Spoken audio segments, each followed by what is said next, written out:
അരവിന്ദ്, നീ എന്തൊക്കെ അപവാദങ്ങളായി പറയുന്നത്? വന്നിപ്പോ ദാസിനെ കൊന്നത് ഞാനാണെന്ന് പറയാൻ തുടങ്ങി.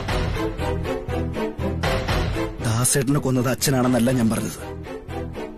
പക്ഷെ കൊന്നത് ആരാണെന്ന് അച്ഛനറിയാം. അതിന്റെ പ്രതി ഒളിവിലാണല്ലോ.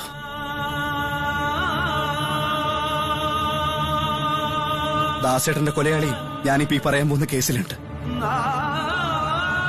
അതൊരു പ്രേരണാ കുറ്റമായിരിക്കുമെന്ന് ഞാൻ വിശ്വസിക്കുന്നു.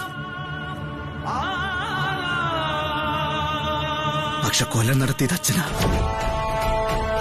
അച്ഛൻ തന്നെയാ. അരവിന്ദ്, തൃച്ചംബരത്തേക്ക് ജനിക്കാൻ ഒരുങ്ങിയിരുന്ന തൃച്ചംബരത്തിന്റെ അനന്തരാവകാശിയായിരുന്ന ആ ചോര കുഞ്ഞിനെ അതിന്റെ അമ്മയുടെ ഒത്തിരെത്തി വെച്ച് എന്നെ കൊല്ലാൻ എന്റെ അച്ഛനെങ്കിലും മനസ്സ് വന്നു.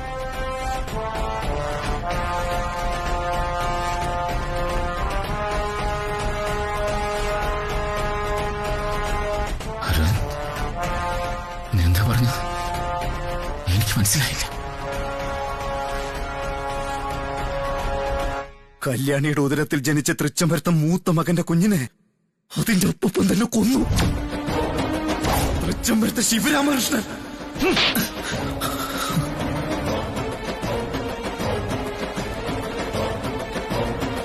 ഇനി നീ ഒരക്ഷരം ഉണ്ടായത്.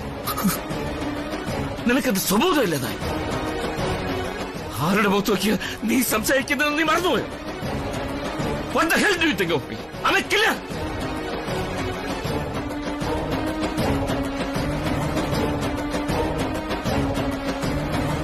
സ്വഭാവത്തോടെ തന്നെ അച്ഛൻ ഞാൻ പറയുന്നത്. ആദ്യമേ ഞാൻ പറഞ്ഞു അച്ഛൻ കാരണക്കാരൻ മാത്രമാണെന്ന്. ഒരു ഗുളിക കഴിച്ചിട്ട് കല്യാണിക്ക് അബോഷനായത്.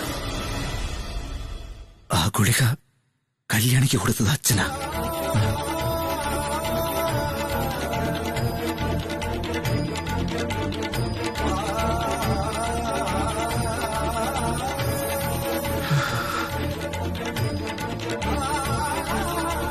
എന്താ സത്യമല്ലേ? അല്ലേ അച്ഛാ? ഞാൻ ഡോക്ടറെ അടുത്ത് ചോദിച്ചു വാങ്ങിച്ചതായി ഗുളിക. കൃഷ്ണേട്ടൻ ഇത് കല്യാണിക്ക് കൊടുക്കണം. എനിക്ക് തൽക്കാലം അവളെ ഫേസ് ചെയ്യാൻ വയ്യ. ചിലപ്പോ ഞാൻ കരഞ്ഞു പോകും. ഈ ടാബ്ലറ്റ് ഡോക്ടർ തന്നതാ. ഇത് കഴിച്ചിട്ട് വേണം ഉറങ്ങാൻ.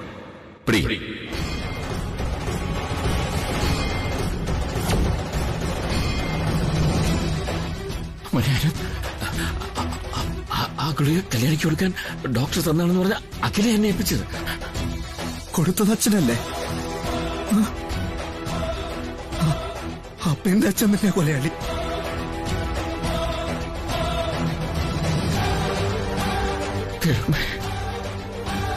ഞാൻ എന്താണ് ഈ കേൾക്കുന്നത്?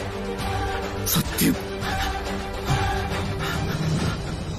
ഭാര്യയെടുത്ത് പാറോട് ചേർക്കാനും പിഞ്ചക്കവളിൽ 100 മുത്തം കൊടുക്കാൻ കാത്തിരുന്നതായി. അപ്പം ഞാൻ തന്നെ കൊന്നു. കുലമഹിമയും പാരമ്പര്യവും വിളിച്ചു പറയുന്ന തൃച്ചംബരത്തെ മാടമ്പിമാരുടെ പിന്മുറക്കാരനായ ആനന്ദകൃഷ്ണനെ ഒരു മഹിമയും അവകാശപ്പെടാനില്ലാത്ത വെറും ഒരു അടുക്കളക്കാരിക്ക് കുഞ്ഞുങ്ങൾ പറക്കാൻ പാടില്ല. അതായിരുന്നു തീരുമാനം. ആ തീരുമാനം അമ്മയും അച്ഛനും കൂടി അങ്ങോട്ട് നടപ്പാക്കി. സ്വന്തം പേരക്കുട്ടി അച്ഛൻ എന്നെ കൊന്നു.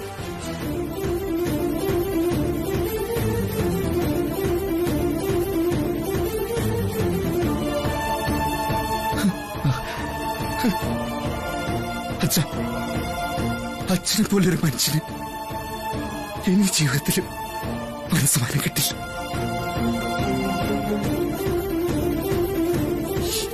എന്തിനാ അച്ഛൻ അടിച്ചത്? കൊല്ലായിരുന്നില്ലേ?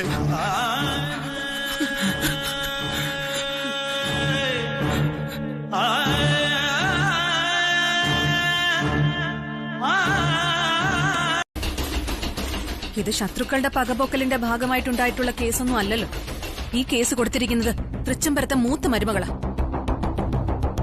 കല്യാണി കൊടുത്തിരിക്കുന്ന ഈ കേസിൽ സംശയിക്കപ്പെടുന്ന ആ പ്രതി തൃച്ചംബരത്തെ അഖിലാണ്ടേശ്വരിയാണ്. എന്താ അഖിലാന്റിക്ക് ഈ കൊലപാതകത്തിൽ ബന്ധമുണ്ടെന്ന് ഉറച്ചു വിശ്വസിക്കാൻ മതിയായ തെളിവുകളുണ്ട്. അഖിലയ്ക്ക് ഈ കേസുമായി ഒരു പങ്കുമില്ലെന്ന് തന്നെയാണ് എന്റെ ഉറച്ച വിശ്വാസം. ഏതൊരു ഭർത്താവിന്റെയും സ്വാഭാവികമായ ന്യായീകരണം മാത്രം. അങ്കിൾ ഒരിക്കലും ഒരു കാരണത്താലും ആന്റിയിലെ കുറ്റം കണ്ടെത്തില്ലെന്ന് എനിക്ക് നന്നായിട്ട് അറിയാം. അത് അഖില എന്ന എന്റെ ഭാര്യയോടുള്ള അന്ധമായ സ്നേഹം കൊണ്ടുണ്ടായതല്ല. അഖിലയുടെ വ്യക്തിത്വത്തിലും സ്വഭാവ മഹിമയിലും എനിക്ക് മതിപ്പുണ്ട്. അവളെ എനിക്ക് 100% വിശ്വാസമാണ്. അതുകൊണ്ട് കല്യാണിയുടെ ഉദരത്തിൽ വളർന്ന കുഞ്ഞിനെ നശിപ്പിച്ചത് ഏത് സ്വഭാവ മഹിമ കൊണ്ടാ? എന്തു നന്മയാ അതിലുള്ളത്?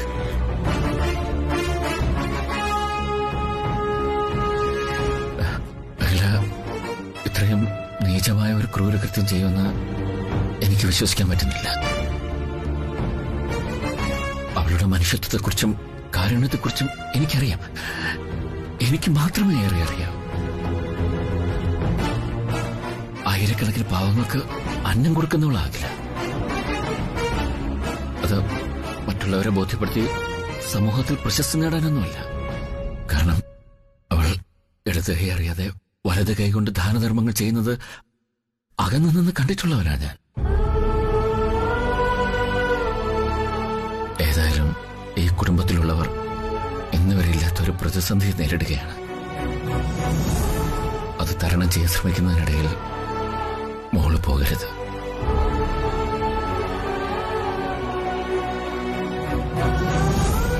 ആനന്ദിന് കല്യാണിയിൽ ജനിക്കാൻ പോയ കുഞ്ഞ് തൃച്ചംബരത്തെ അടുത്ത തലമുറയിലെ മൂത്താനന്തരാവകാശിയായിരുന്നു. ആ കുഞ്ഞിനെ അഖില നശിപ്പിച്ചിട്ടുണ്ടെങ്കിൽ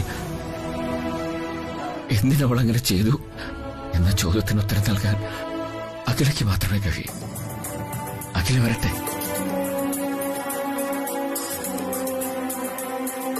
ഈ അവസ്ഥയിൽ ഇപ്പോൾ മോൾ കൂടി ഇവിടെ കൊണ്ട് പോകരുത്. ഇതൊരു അപേക്ഷയാണ്. അകത്തേക്ക് പോ.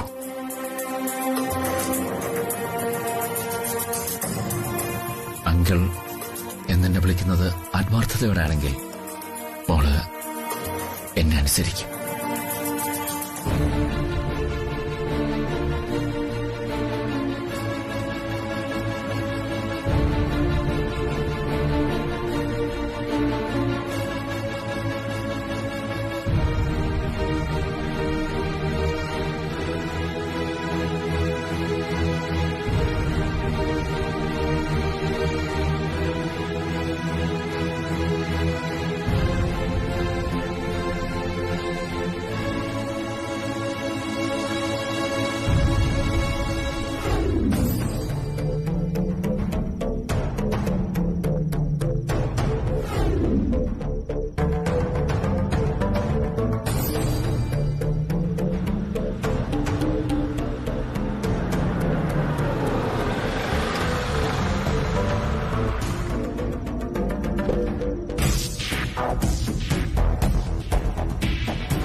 കല്യാണി, കല്യാണി,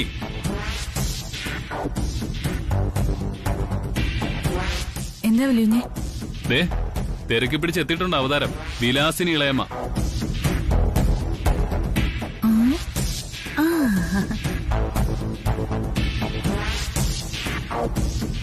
അയ്യോ എന്റെ മോനെ ആനന്ദേ, നിങ്ങൾ ഇവിടെയായിരുന്നോ? ഒരു ഊഹം വെച്ച് ഞാൻ ഇങ്ങോട്ട് തിരക്കി വന്നതാ. ഈ പൊട്ടം പട്ടരുടെ വീട് കണ്ടുപിടിക്കാൻ ഞാൻ എന്തോരം പാടുവിട്ടു. ആദ്യം ദേ ആ അഗ്രഹാര തെരുവ് മുഴുവൻ ഞാൻ കേറി ഇറങ്ങി. ഒടുവില കുഞ്ഞാനിവിള അമ്പലത്തിലെ തിരുമേനിയെ കണ്ടത്. അദ്ദേഹം പറഞ്ഞത് സുബ്രഹ്മണ്യം പോയിട്ട് താമസിക്കുന്നത് ദേ ഇവിടെയാന്ന്. അയ്യേ,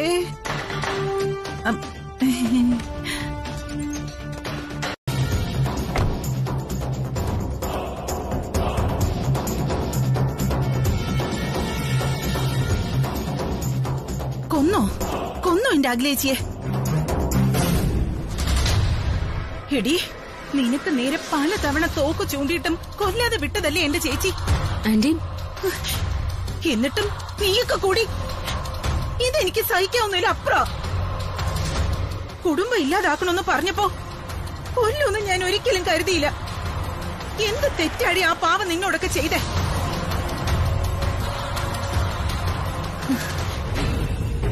ഇതിനുള്ള ശിക്ഷ നീ അനുഭവിക്കണം.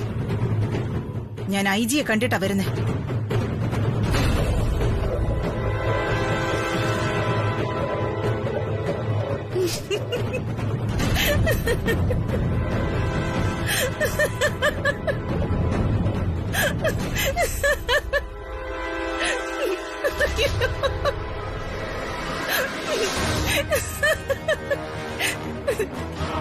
എവിടെ എവിടെ എന്റെ ചെങ്കോലും കിരീടവും? എനിക്കിനി തൃച്ചംബരത്തെ മഹാറാണി പട്ടം. എവിടെ? താ താ താ. ആന്റി, അതെ, വേലിക്കായലിൽ അഖിലാണ്ടേശ്വരിയുടെ ബോഡി പൊങ്ങി.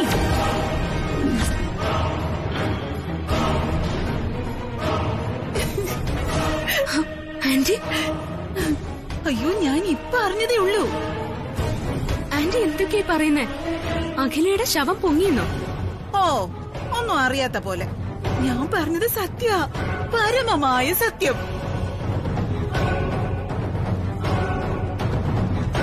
ശ്ശോ, തൃച്ചംബരത്ത് ശിവരാമകൃഷ്ണന്റെ സുഹൃത്തില്ലേ ആ ഐജി, അയാള് ശിവരാമേട്ടനോട് പറഞ്ഞത് ഞാൻ കേട്ടതാ. ഓ, അതല്ലേ ഞാൻ സംസാരിക്കാനുണ്ടെന്നും പറഞ്ഞ് ഇങ്ങോട്ട് ഓടി വന്നത്. അല്ലെങ്കിൽ പിന്നെ ഈ രാത്രി ഞാൻ തിരിച്ചു വരുവോ? എന്നാലും നിന്നെ ഞാൻ സമ്മതിച്ചിരിക്കുന്ന പ്രിയങ്കെ, നീ പറഞ്ഞ വാക്ക് പാലിച്ചു. ഹോ, എന്നെ തൃച്ചംബരത്തെ റാണിയാക്കൂന്ന് പറഞ്ഞു, ഇപ്പൊ അതും സാധ്യമാക്കി. ഷോ, ഇതാണ് ക്ഷത്രിയ രക്തം, അതാണ് നാഗമടത്ത് പ്രിയങ്ക. അങ്ങനെ ഒരുപാടൊന്നും സന്തോഷിക്കണ്ട ആന്റി. സന്തോഷിക്കും. എന്താ പ്രിയങ്കെ, അഖില മരിച്ചെന്ന് പറഞ്ഞപ്പോ നിനക്ക് വിശ്വസിക്കാൻ പറ്റുന്നില്ലല്ലേ? അയ്യോ, ഞാൻ പറഞ്ഞത് സത്യവാ.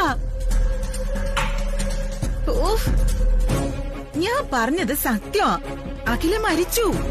ഇനി ഇതാ കുറച്ച് ചന്ദനമുട്ടികളിൽ എരിഞ്ഞ് ഭസ്മമാകാനുള്ള സമയം മാത്രം ബാക്കി. ആന്റി, ഏ, മരിച്ചത് അഖിലയല്ല.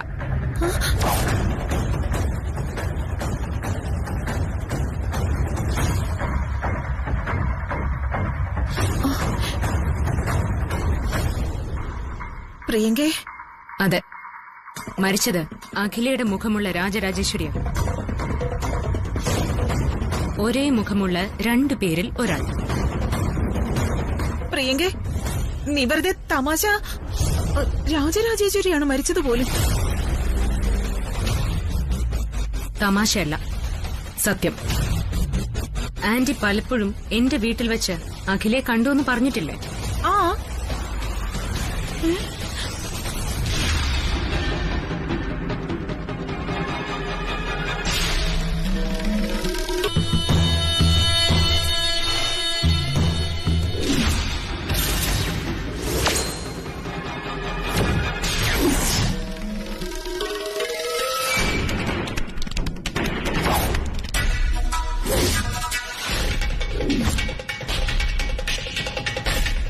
പ്രിയങ്കെ, അതെ, അഖിലാണ്ടേശ്വരിയുടെ അച്ഛന് മറ്റൊരു ഭാര്യയിൽ പിറന്ന മകൾ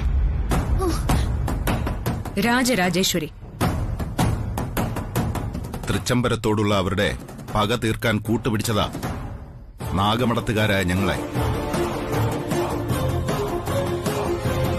അതുകൊണ്ട് ആന്റി വിശ്വസിച്ചേ പറ്റൂ. അഖിലാണ്ടേശ്വരി എവിടെയോ ജീവിച്ചിരിപ്പുണ്ട്. അപ്പോ അന്ന് ദാസേട്ടനെ? അതെ, ഓരോന്നോരോന്നായി ഓർത്ത് പാടുപെടണ്ട. കുറച്ചുനാള് തൃച്ചംബരത്തുണ്ടായിരുന്നത് ഈ രാജരാജേശ്വരി തന്നെയാണ്.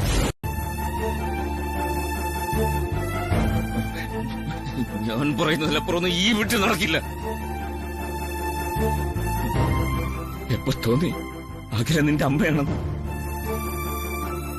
ആഗ്രഹിച്ച മരണം നടന്നു കഴിഞ്ഞപ്പോഴും. അതോ ഭാര്യ പറഞ്ഞു അഖില നിന്റെ അമ്മയാണെന്ന്? അച്ഛൻ എന്തൊക്കെയാ പറയുന്നത്?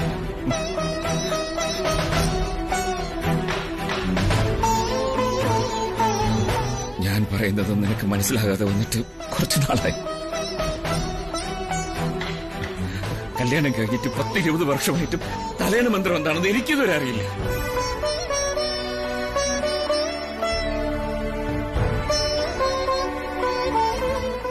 പക്ഷെ നീ എവിടെ കൂടെ വന്നില്ലേ? കല്യാണി പരാതി കൊടുത്തത് പോലീസ് സ്റ്റേഷനിലല്ല, യമലോകത്ത്.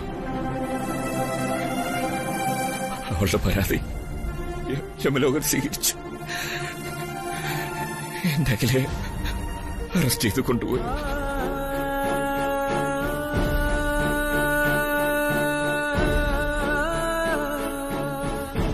അഖില നിന്റെ അമ്മയാണെന്ന് നീ കരുതിയിരുന്നെങ്കിൽ, നീ അവളെ സ്നേഹിച്ചിരുന്നെങ്കിൽ ഇവിടെ ഇപ്പൊ ഇങ്ങനെ ആള് കൂടി നിൽക്കില്ലായിരുന്നു.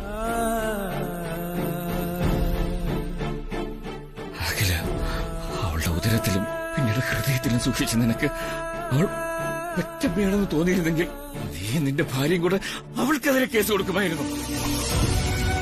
പോലീസുകാരെ വിട്ട് അവളെ തോണം കെടുത്തുമായിരുന്നു. അങ്കിളെ, ഈ സമയത്ത് ഇങ്ങനെ ഏത് സമയത്ത് എങ്ങനെ?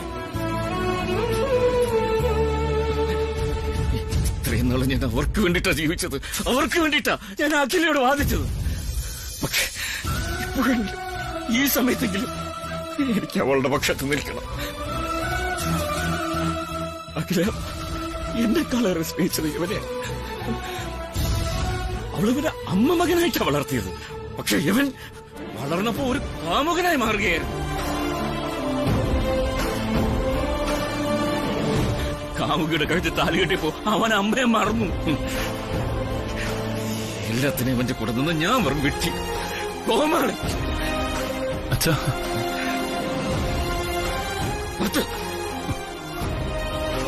ഈ നിമിഷം തൊട്ട് എന്റെ മരണം വരെ നീ എന്നെ അങ്ങനെ വിളിക്കരുത്.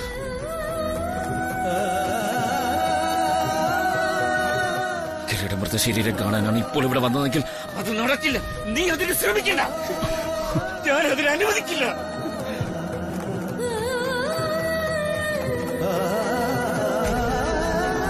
മരിച്ചതിന് ശേഷമല്ല ആദരവ് കാണിക്കേണ്ടത്, മരിക്കുന്നതിന് മുമ്പ്.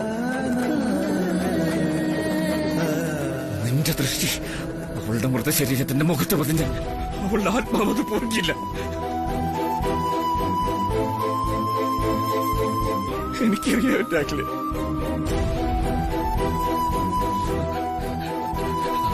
അവള് വരാറായി. അവള് വരുമ്പോ നീ ഇവിടെ ഉണ്ടാവരുത്. തിരിച്ചോ? എന്താ പറഞ്ഞത് കേട്ടില്ലേ? ഇവിടെ നിന്റെ ആരും ഇവിടെ ഇല്ലാന്ന്. അങ്കിളെ, ആനന്ദിന്റെ ഇപ്പോഴത്തെ മാനസികാവസ്ഥ അങ്കിൾ മനസ്സിലാക്കണം. എന്റെ മാനസികാവസ്ഥ എന്താ സുബ്രു മനസ്സിലാകാത്തത്? എല്ലാത്തിനും അവന്റെ കൂടെ നിന്ന് ബുദ്ധി ഉപദേശിച്ചു കൊടുക്കുന്നവനല്ലേ സുബ്രു? അവന്റെ അമ്മയുടെ ജീവൻ വെച്ച് കളിക്കരുത് പറഞ്ഞു കൊടുക്കാമായിരുന്നില്ലേ? ആരുടെയും മധ്യസ്ഥത ഇക്കാര്യത്തിൽ എനിക്ക് വേണ്ട. ഞാൻ കേൾക്കുകയില്ല, അനുസരിക്കുകയില്ല.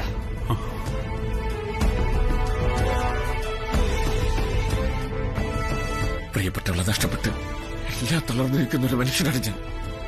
എത്ര പക്വത ആർജിച്ചാലും ഒറ്റ നിമിഷം കൊണ്ട് എല്ലാം തകർന്നു പോയേക്കാവുന്ന മാനസികാവസ്ഥയിലാണ് എന്റെ നിപ്പ്. എന്നെ ഒന്നിനും പ്രേരിപ്പിക്കരുത്. എല്ലാം മനസ്സിലാവൂ അങ്കിളെ. എന്നുവെച്ച് ആനന്ദിന് അവന്റെ അമ്മയെ കണ്ടുകൂടാന്നുണ്ടോ?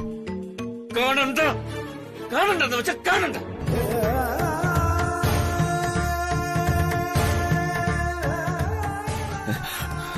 എന്താ വൈകുന്നത്? തൊട്ടിക്കെട്ടി തീർന്നിട്ടുണ്ട്. ശരിയാകും അരവിന്ദ്. അതൊന്നും ശരിയാവില്ലെന്നേ.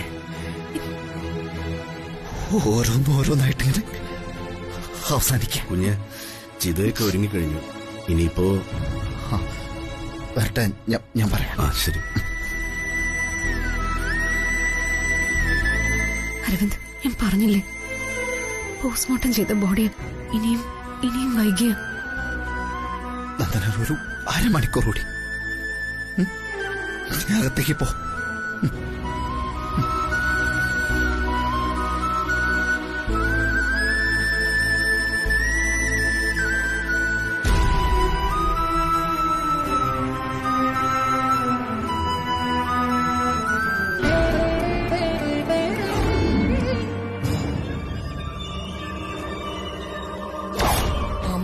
വാക്കിന്റെ പൂർണ്ണമായ അർത്ഥം നിനക്ക് മനസ്സിലായിട്ടുണ്ടെങ്കിൽ എന്റെ മുഖത്ത് നോക്കി നീ പറയണം, തൃച്ചംബരത്ത് അഖിലാണ്ടേശ്വരി എന്ന നിന്റെ ഈ അമ്മ ഇങ്ങനെ ഒരു കൃത്യം ചെയ്തുവെന്ന് നീ സംശയിക്കുന്നുണ്ടെന്ന്. അമ്മ അമ്മയാ?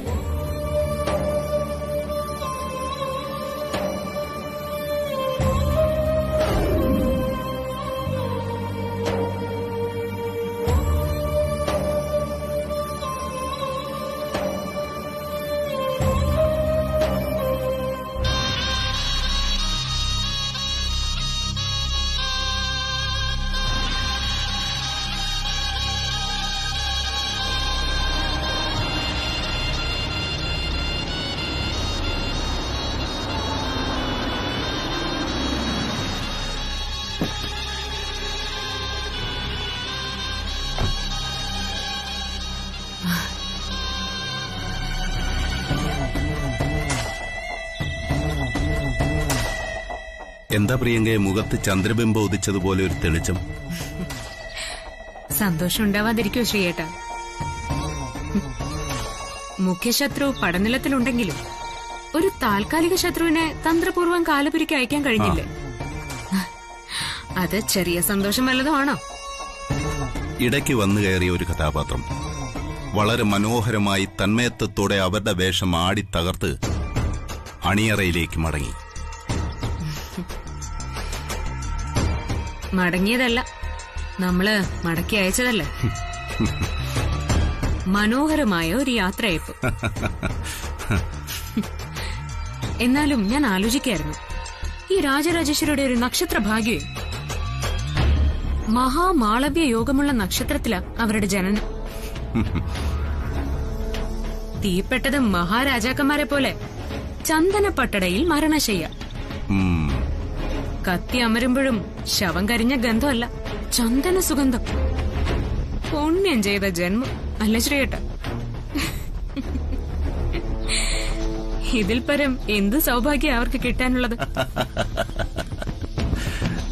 എനിക്കതൊന്നുമല്ല, മറ്റൊരു തമാശയോർത്താ ചിരി വരുന്നത്. ചത്തുകിടക്കുന്നത് സ്വന്തം ഭാര്യ അല്ലെന്ന് പോലും അറിയാതെ നെഞ്ചു പൊട്ടി നിൽക്കുക ശിവരാമൻ. ഏതോ ഒരു സ്ത്രീയെ അമ്മയാണെന്ന് കരുതി അന്ത്യകർമ്മങ്ങൾ നടത്തി ചിതയിൽ അടക്കേണ്ടി വരുന്ന തൃച്ചംബരത്തെ സൽപുത്രന്മാരുടെ ഒരു ഗതികേടെ. അഖിലയുടെ മരണത്തിന് പിന്നിൽ മൂത്ത മരുമകളായ കല്യാണിയാണെന്ന ഉറച്ച വിശ്വാസത്തില് ശിവരാമകൃഷ്ണനും അരവിന്ദും. അതുകൊണ്ട് ഇതിന് പിന്നിൽ മറ്റാരെങ്കിലും ഉണ്ടോ എന്ന ചോദ്യവും അന്വേഷണവും പെട്ടെന്നുണ്ടാവില്ല. എന്തായാലും തൃച്ചംബരത്തുകാർ പമ്പര വിട്ടികളാവുന്നത് കണ്ട് രസിക്കാലോ. പക്ഷേ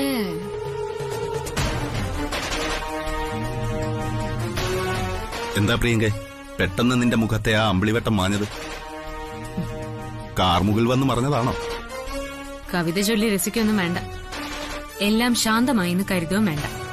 അതും ശരിയാ പ്രിയങ്കെ, നീ കേട്ടിട്ടില്ലേ, ചിലർ ചത്താലും ഉപകരിക്കും. ആ ഇനത്തിൽപ്പെട്ടതാ രാജരാജേശ്വരി. ചത്തത് കീചകനെങ്കിൽ കൊന്നത് ഭീമനാണെന്നാണല്ലോ വിപ്പ്.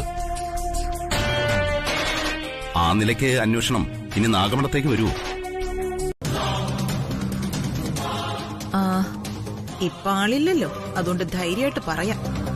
ആന്റി, ഇനി അറിയട്ടെ നന്ദനെ, ഇവളോട് സ്നേഹം പൊട്ടി ഒഴുകിയിട്ടൊന്നുമല്ല ഞാനിത് പറയുന്നേ.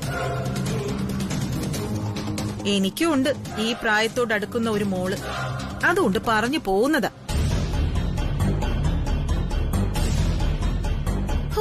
എന്തൊക്കെ ദ്രോഹങ്ങളാ ചെയ്ത് കൂട്ടിയത്. അതിന്റെയൊക്കെ ശാപം കൊണ്ടാ ദാ അവിടെ കത്തി അമരുന്നത്. ആന്റി, എടി എനിക്ക് പറയാനുള്ളത് നിന്നോടല്ല, കല്യാണിയോടാ. ഒരടിമയെ പോലെ ജീവിതകാലം മുഴുവൻ കൂടെ നിന്ന ദാസേട്ടനെ കൊന്നതേ പോട്ടെ, ഇവളുടെ ഉദരത്തിൽ വളർന്ന പാവം പിഞ്ചു ജീവനെ കൊന്നടുക്കിയത് എങ്ങനെ ന്യായീകരിക്കാൻ പറ്റും?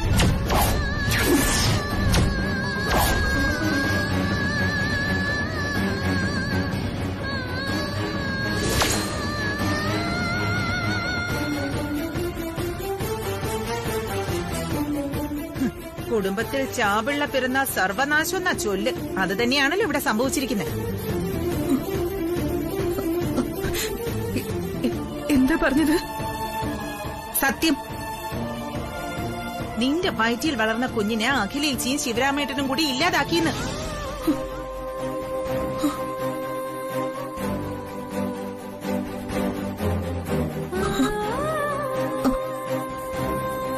ഡോക്ടറെ സ്വാധീനിച്ച് നിന്റെ ഉദരത്തിലെ കുഞ്ഞിനെ ഇല്ലാതാക്കാനുള്ള ഗുളിക ശിവരാമേട്ടനെ കൊണ്ട് നിന്നെ കഴിപ്പിച്ചാണ് അഖിലേച്ചി അത് ചെയ്തത്.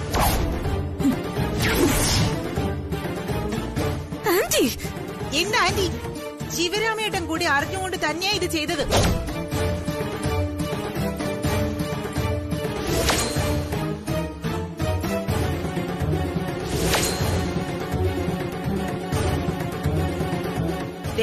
നിനക്ക് നഷ്ടമൊന്നും വന്നില്ലല്ലോ. നിന്റെ ഉദരത്തിൽ ഇപ്പോഴും ജീവന്റെ തുടിപ്പുണ്ടല്ലോ. ഒരിക്കലും പിറക്കാത്ത കുഞ്ഞിനെ ചൊല്ലി നാളുകൾ നോക്കി കാത്തിരിക്കുന്ന കല്യാണിയുടെ സങ്കടത്തിന്റെ ആഴം നിനക്കറിയില്ലല്ലോ.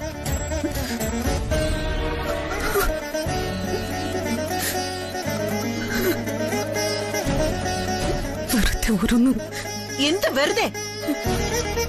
എന്താ ഈ കാര്യം നീ അറിഞ്ഞതല്ലേ? ഹോസ്പിറ്റലിൽ വെച്ച് ഡോക്ടർ പറഞ്ഞ ഈ കാര്യം നിന്റെ ഭർത്താവ് വഴി അന്നേ നീയും അറിഞ്ഞതല്ലേ?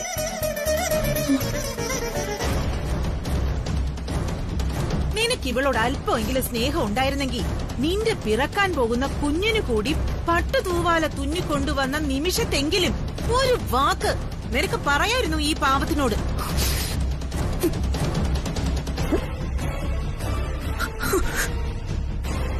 ഓ, അതെങ്ങനെ? സ്വന്തം ഭർത്താവ് പോലും മറച്ചു വെച്ചില്ലേ?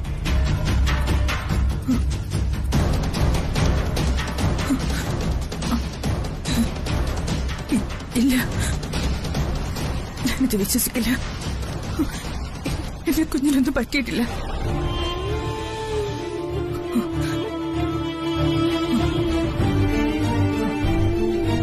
ശരിയാണോ? ശരിയാണോ ഞാൻ ഈ കേട്ടത്? പറ. അതെ, ഞാൻ പറഞ്ഞതൊക്കെ അക്ഷരാർത്ഥത്തിൽ ശരി തന്നെയാണ്. തൃച്ചംബരത്ത് അഖിലാണ്ടേശ്വരിയുടെ പുതിയ തലമുറ രാജരക്തത്തിൽ പിറക്കാത്തതുകൊണ്ട് അഖില കരുതിക്കൂട്ടി ചെയ്ത കൊലപാതകം. കൃത്യം നിർവഹിച്ചത് ശിവരാമകൃഷ്ണൻ. വിശ്വസിച്ചേ പറ്റൂ. എടി, നീ നന്ദനയോട് എത്ര എടുത്തു ചോദിച്ചാലും അവളുടെ വയറ്റിൽ വളരുന്ന കുഞ്ഞിന്റെ മുകളിൽ കൈ വെച്ചോണ്ട് പറയട്ടെ, നീ കേട്ടതെല്ലാം കള്ളമാണെന്ന്.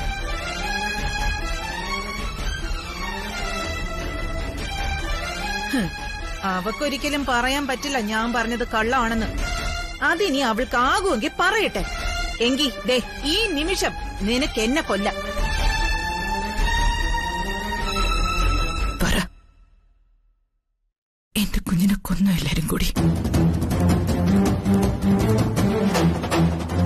എന്റെ കുഞ്ഞിനെ കൊന്നു. സത്യം പറ. അത് കല്യാണി?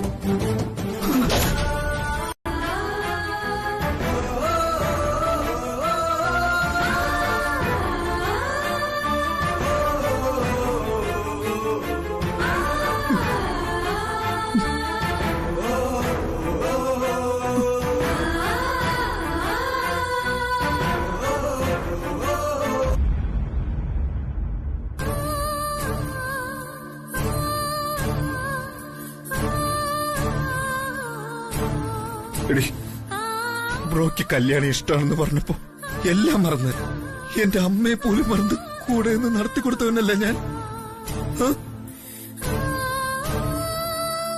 എന്നിട്ട് ആ കല്യാണി തന്നെ അമ്മയ്ക്കെതിരെ കേസ് കൊടുത്തിരിക്കുന്നു. അതുകൊണ്ട് തന്നെ എന്റെ അമ്മ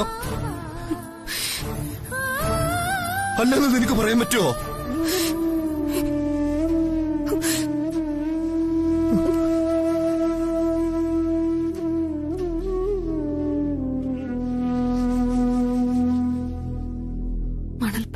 എത്രയൊക്കെ ആഴത്തിൽ ചവിട്ടിയാലും മറ്റൊരു തിര വരും വരെ മാത്രം ആയുസുള്ള കാൽപ്പാടുകളാണ് നമ്മള്. പുതിയ തിരയിൽ അത് എന്നേക്കുമായി മാഞ്ഞുപോകും. അതുപോലെ ചില നഷ്ടങ്ങളെ വിധിയെന്ന് പറഞ്ഞ് ആശ്വസിക്കേണ്ടി വരും നമുക്ക്.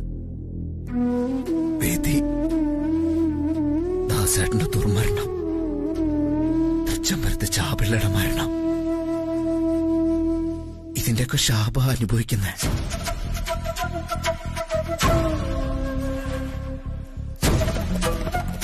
തുടങ്ങിയിട്ടേ ഉള്ളൂ. ഇനി എന്തെല്ലാം വരാൻ പോകുന്നെന്ന് ആർക്കറിയാം. എന്താ അരവിന്ദത്? വരാനുള്ളതൊന്നും വഴി തങ്ങില്ലെന്ന് നേരിടുക, സഹിക്കുക, ക്ഷമിക്കുക. നമുക്കതേ ചെയ്യാൻ പറ്റും. നന്ദന, ബലിച്ചോറുരുട്ടി വെച്ച് ഈ കൈകൊട്ടി വിളിച്ചാലൊന്നും ബലിക്കാക്കൾ വരില്ല.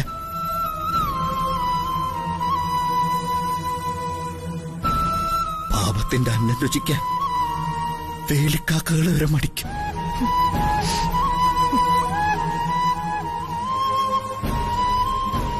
ശാന്തി കിട്ടാതെ അല്ലയും എന്റെ അമ്മയുടെ ആത്മാവ്.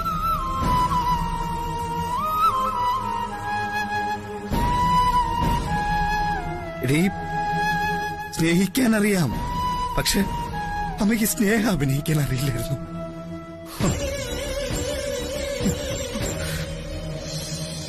അരവിന്ദ്, എന്റെ ഈ കൈകള് കൂട്ടി വിളിച്ച ഏത് ബലിക്കാക്കിയും വരും. കാരണം നിന്റെ കയ്യിൽ കറകളില്ല, നിന്റെ മനസ്സിൽ കളങ്കമില്ല.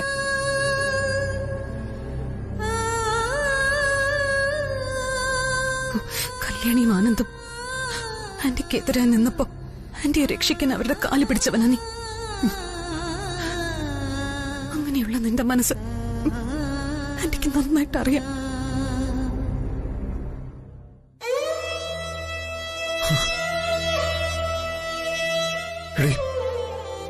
ഇങ്ങനൊരു നിമിഷം കൊണ്ട് അവസാനിപ്പിക്കാനാണോ അമ്മ ഈ പാരമ്പര്യവും പ്രൗഢിയൊക്കെ ഇങ്ങനെ മുറുകെ പിടിച്ചത്?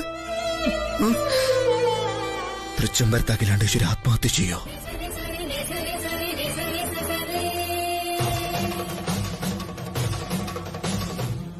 അതോ ഇനി ഇതിന്റെ പിന്നിൽ മറ്റെന്തെങ്കിലും കഥകളുണ്ടാവോ?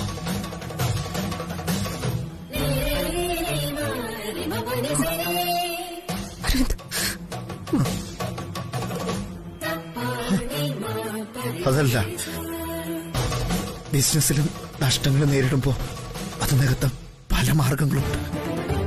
പക്ഷെ ഈ നഷ്ടം എങ്ങനെയാ നികത്താൻ പറ്റുക?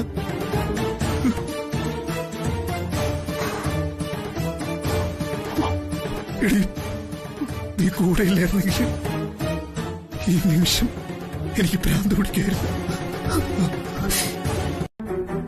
ഇന്നലെ വരെ താങ്ങും തണലുമായി കൂടെ ഉണ്ടായിരുന്ന ഒരാളെ നഷ്ടപ്പെട്ട് ആകെ തകർന്നിരിക്കുന്ന ഒരു മനുഷ്യ ജന്മമുണ്ട് ഇവിടെ.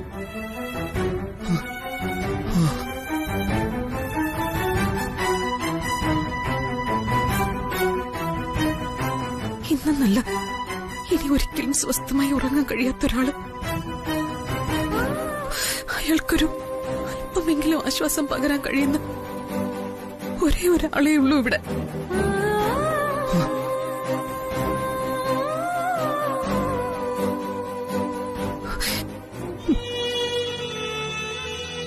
അത് അരവിന്ദ. ചെന്ന് ശിവരാമൻ അങ്കിളിനെ നീ ആശ്വസിപ്പിക്കും. മനസ്സിന്റെ കനലൊന്ന് അടങ്ങട്ടെ. ആനന്ദുണ്ടായിരുന്നെങ്കിൽ നിന്നോട് എനിക്കിത് പറയേണ്ടി വരില്ലായിരുന്നു. അമ്മയുടെ മരണത്തിലുപരി അച്ഛന്റെയും അനിയന്റെയും ഇപ്പോഴത്തെ അവസ്ഥയോർത്ത് ഉറങ്ങാതെ നേറിപ്പോകുന്നുണ്ടാവും ആനന്ദിന്റെ ഉള്ള്.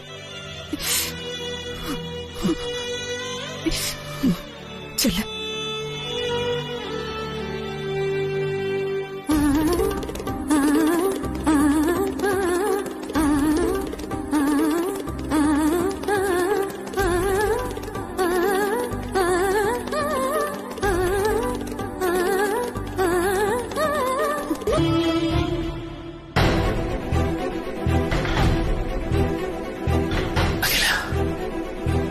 കൃഷ്ണേട്ടൻ എന്നോട് ഒരു തെറ്റും ചെയ്തിട്ടില്ല.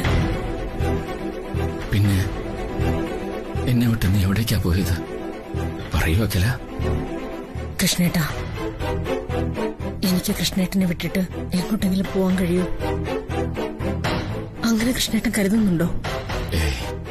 ഇല്ല അഖില, എന്റെ ഹൃദയസ്പന്ദനമാണ് നീ. നീ ഇല്ലെങ്കിൽ എന്റെ ഹൃദയത്താളം അപ്പം നിൽക്കും, ഞാനില്ലാതാകും. അങ്ങനത്തെ വാക്കുകളൊന്നും പറയല്ലേ കൃഷ്ണേട്ടാ. നമ്മൾ തമ്മിലുള്ള ആത്മബന്ധം അറിയുന്ന ഒരേ ഒരാളേ ഉള്ളൂ, അത് അനശ്വരനായ ദൈവമാ. എന്റെ മനസ്സൊന്ന് വിഷമിച്ചാൽ അത് കൃഷ്ണേട്ടൻ അറിയുന്നത് പോലെ, കൃഷ്ണേട്ടന്റെ ഇടനെഞ്ചിലെ താളക്രമം ഒന്ന് തെറ്റിയാൽ അതപ്പോ ഈ അഖില അറിയും. അതാണ് ഞാനും കൃഷ്ണേട്ടനും തമ്മിലുള്ള ഹൃദയബന്ധം. ഞാൻ നിന്നെ കാത്തിരുന്ന് മടുത്തില്ലേ അഖില, അതുകൊണ്ട് പറഞ്ഞു പോയതാ. എനിക്കറിയാം കൃഷ്ണേട്ടാ, ഞാൻ ഇനി എന്റെ കൃഷ്ണേട്ടനോട് പറയാതെ ഒരിടത്തും പോവില്ല. ഇതിപ്പോ ഇങ്ങനെയൊക്കെ സംഭവിച്ചു പോയി, ക്ഷമിക്കണം. എന്താ അഖില ഇത്? നീ എന്നോട് മാപ്പ് പറയുക. നീ എപ്പോഴും എന്റെ അടുത്തുണ്ടാകണമെന്നേ ഞാൻ പറഞ്ഞുള്ളൂ. പോട്ടെ, നീ വന്നല്ല. നീ ചോദിക്കുന്നതിനൊക്കെ മറുപടി പറയാൻ എനിക്ക് സമയവും സൗകര്യമില്ല. അത് പോരാ. എന്റെ ചോദ്യങ്ങൾക്കെല്ലാം എനിക്ക് ഉത്തരം കിട്ടിയേ പറ്റൂ. എന്നെ ഒഴിവാക്കിയപ്പോഴും എനിക്ക് സങ്കടമൊന്നും ഉണ്ടായിരുന്നില്ല. ആ മേഡത്തിന്റെ മുഖം അവസാനമായി കണ്ടില്ലെങ്കിലും എന്റെ മനസ്സിൽ പതിഞ്ഞു കഴിഞ്ഞതാ. ആരാലും മായ്ക്കാൻ പറ്റാത്തൊരു ചിത്രം. ആ ചിത്രത്തിന് മങ്ങലേറ്റെങ്കിൽ അതിന്റെ ഉത്തരം തരേണ്ടത് വല്ലുകുഞ്ഞ. കൈയെടുക്കടി. എനിക്ക് ബലിയിടാനുള്ളതാ. നിന്റെ സ്പർശനം ബലിതർപ്പണത്തിന് വിഘാതമാവും. മനസ്സിലായില്ലേ? നീ തൊട്ടാ ഞാൻ ബലിയിടുമ്പോ എന്റെ അമ്മയുടെ ആത്മാവിന് മോക്ഷം പോലും കിട്ടില്ല. അത്രയ്ക്ക് ശാപിക്കപ്പെട്ടവളാ നീ, ശപിക്കപ്പെട്ടവൾ. എനിക്കെന്നും വലുത് എന്റെ അമ്മ തന്നെയായിരുന്നു. പ്രണയം എന്ന ഒറ്റ വികാരം എന്നെ പലതും മറക്കാൻ പ്രേരിപ്പിച്ചു. അതിന്റെ ഫലം ഒരു ബലിതർപ്പണത്തിലൂടെ തീർക്കേണ്ടി വരുന്ന ജന്മമായി പോയി. നിന്നെ കുറ്റപ്പെടുത്തുന്നില്ല, ഞാൻ എന്നെ സ്വയം ശപിക്കുക. പക്ഷെ ഇപ്പോ നിന്റെ ഈ മുഖം കണ്ടിട്ട് പോയാ കൈ കൊട്ടി വിളിച്ചാലും പാറിയകലും ബലിക്കാക്കകൾ. ഇവിടെ ആരാ മരിച്ചത്? എല്ലാവരും കൂടെ എന്നെ ഒരു ഭ്രാന്തനാക്കരുത്. മരണം മരണം മരണം. ബലിതർപ്പണം, ഉദകക്രിയ, പട്ടട കത്തിക്കൽ, ആളുകൾ വരുന്നു, നിശോചനം രേഖപ്പെടുത്തുന്നു, ദുഃഖം അറിയിക്കുന്നു, സഹതപിക്കുന്നു. ഇവിടെ അതിന്റെ ആഗ്രഹം മരിച്ചിട്ട് വേണ്ട ഇതൊക്കെ ചെയ്യാൻ.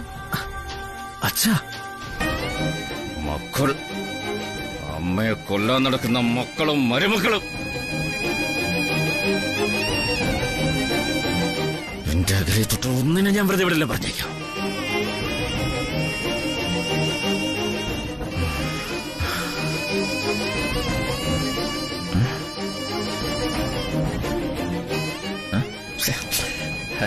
പറയാതെ പോയല്ലോ.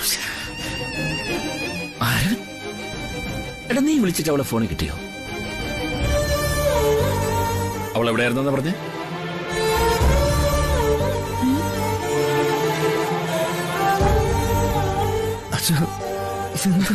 പറയണ്ട പറയണ്ട പറയണ്ട.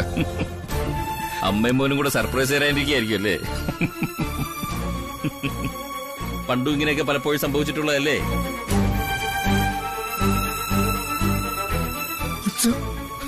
എടാ, അവള് വേഗം വരും. എന്നെ വിട്ടിട്ട് അവൾക്ക് എങ്ങും പോകാനൊക്കില്ല. അവളില്ലെങ്കിൽ ഞാനില്ലെന്ന് അവൾക്കറിയാം. അവളില്ലാത്ത ലോകത്ത് ഞാൻ ഉണ്ടാവില്ല. അതുകൊണ്ട് അവൾ തിരിച്ചു വരും.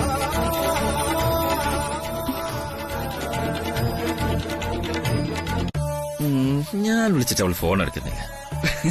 ഞാൻ വിഷമിക്കുന്ന അവൾക്കറിയാം, എന്റെ അഖിലയ്ക്കറിയാം. അവൾ വരും വരും. അഖില വേഗം വരും.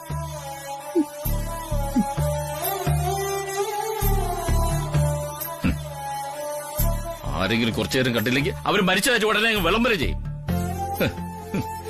എന്തൊരാൾക്കാരാണ് ഇതൊക്കെ.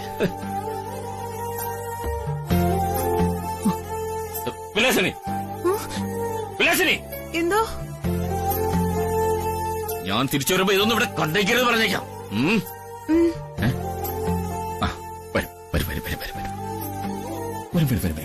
വരും.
അമ്മയുടെ ബലികർമ്മങ്ങളൊക്കെ കഴിഞ്ഞോ?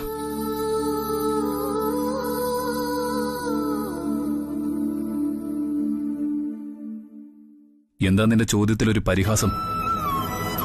പരിഹാസമൊന്നുമില്ല വല്യൂഞ്ഞെ. ഇനിയെങ്കിലും എന്നൊന്ന് കേൾക്കാനുള്ള സമയമുണ്ടോന്നറിയാനാ. സമയമുണ്ടാവണം. ഒന്ന് നിൽക്ക്.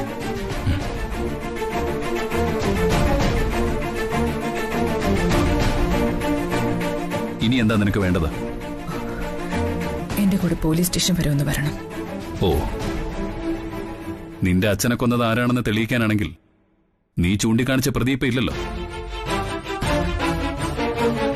പ്രതിക്ക് വധശിക്ഷ കിട്ടിയില്ലേ? അത് ഞാൻ മാത്രം ചൂണ്ടിക്കാണിച്ച പ്രതിയല്ലല്ലോ. എന്തായാലും ശരി, ആ പ്രതി മരിച്ചുപോയി. എന്റെ അച്ഛനെ കൊന്നത് വല്യുഞ്ഞിന്റെ അമ്മയാണെങ്കിൽ എന്റെ ഉദരത്തിൽ വളർന്ന കുഞ്ഞിനെ കൊന്നത് വല്യുഞ്ഞിന്റെ അച്ഛനാ, തൃച്ചംബരത്തെ ശിവരാമകൃഷ്ണൻ.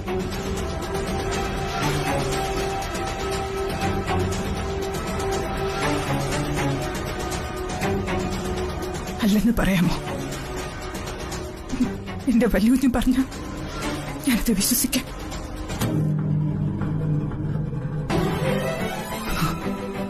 എന്താ മറുപടി ഇല്ലാത്തത്? ഞാൻ പറഞ്ഞത് സത്യമല്ലേ?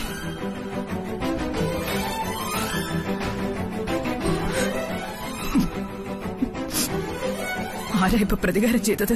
ഡ്രൈവർ ദാസിന്റെ മകളും കല്യാണിയോ അതോ തൃച്ചംബരത്തെ അഖിലാണ്ടേശ്വരിയും ശിവരാമകൃഷ്ണനോ?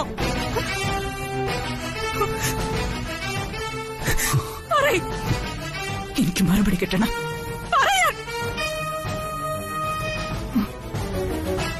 അപ്പോ എല്ലാരും കൂടി എന്റെ വല്യുഞ്ഞും കൂടി ഉൾപ്പെടെയാണോ ആ കൃത്യം നിർവഹിച്ചത്?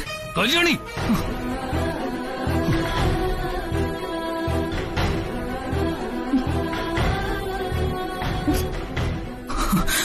ആ ഡോക്ടർ അഖില മേഡത്തിന് ഏൽപ്പിച്ച ഗുളിക എന്നെ കഴിപ്പിച്ചത് ശിവരാമകൃഷ്ണൻ സാറല്ലേ? ഹോസ്പിറ്റലിൽ വെച്ച് വലിയ കുഞ്ഞത് അറിഞ്ഞിട്ടും എന്തുകൊണ്ടാ എന്നോട് ഇത് പറയാതിരുന്നത്? എന്തിനാ എന്നോട് മറിച്ചു വെച്ചത്? അപ്പോ വലിയ കുഞ്ഞും കൂടി അറിഞ്ഞ എനിക്ക് അബോർഷൻ ഗുളിക തന്നത് എന്ന് ഞാൻ വിശ്വസിക്കുന്നു. എനിക്കങ്ങനെ സംശയിച്ചൂടെ? അപ്പോ പ്രതികാരം എന്നോടാണ് ചെയ്തത് നിങ്ങൾ എല്ലാവരും ചേർന്ന്. എനിക്കാരോടും ഒരു പ്രതികാരമില്ല. സത്യം അറിയണം, അത്രേ ഉണ്ടായിരുന്നുള്ളൂ. എന്നെ എല്ലാവരും ചതിച്ചു. എന്നെ വേണ്ടെങ്കിൽ ഉപേക്ഷിക്കാമായിരുന്നു. എന്റെ കുഞ്ഞിനെ എന്തിനാ കൊന്നു കളഞ്ഞത്?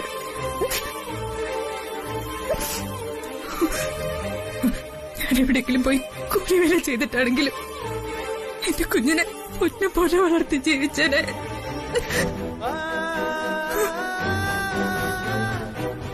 എന്തിനാ വല്ലുഞ്ഞ നിങ്ങളെ മഹാപാപം ചെയ്തത്? ഈ പാവയുടെ വയറ്റി പറന്നു പോയതാണോ എന്റെ കുഞ്ഞു ചെയ്തത്?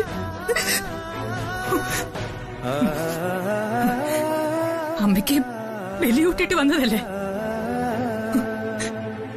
ഈ ഭൂമിയിൽ ജനിക്കാതെ പോയ എന്റെ കുഞ്ഞിന് വിളിച്ചോറിട്ട് വെക്കേണ്ട ഗതികേട് എനിക്കിപ്പോ ഇരിക്കുന്നത്. എന്താ ഒരു ബലിത്തറ ആ കുഞ്ഞിന് വേണ്ടി വല്ലതും എനിക്ക് ഒരുക്കി തരാമോ?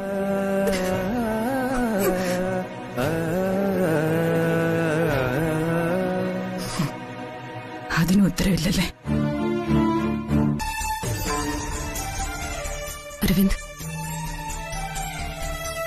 എന്റെ അഭിപ്രായത്തിൽ ഇനി വൈകിക്കണ്ട. എത്രയും പെട്ടെന്ന് അങ്കിളിനെ ഒരു ഡോക്ടറെ കാണിക്കുന്നതാ നല്ലത്.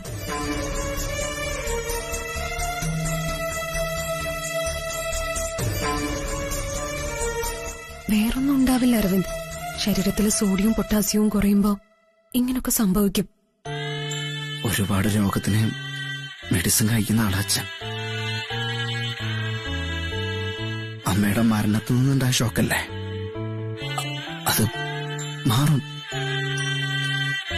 നമുക്ക് കുറച്ചുകൂടി വെയിറ്റ് ചെയ്യാം. ഗത്യന്തരം ഇല്ലെങ്കിൽ പിന്നെ ഡോക്ടറെ കാണിക്കലേ നിവൃത്തിയുള്ളൂ.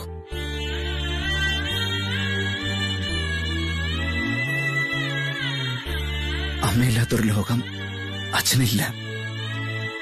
അമ്മയ്ക്കും അങ്ങനെ തന്നെയാ. അതെനിക്കറിയാം അരവിന്ദ്. വാക്കുകൾക്കും വർണ്ണനകൾക്കും അതീതമാണ് അവര് തമ്മിലുള്ള ഹൃദയബന്ധം. പക്ഷെ മനസ്സെന്ന് പറയുന്നത് ഒരു വല്ലാത്ത ലോകമാ. അങ്കിളുടെ മനസ്സിലൂടെ ഇപ്പൊ എന്തൊക്കെ ചിന്തകളാ കടന്നു പോകുന്നു.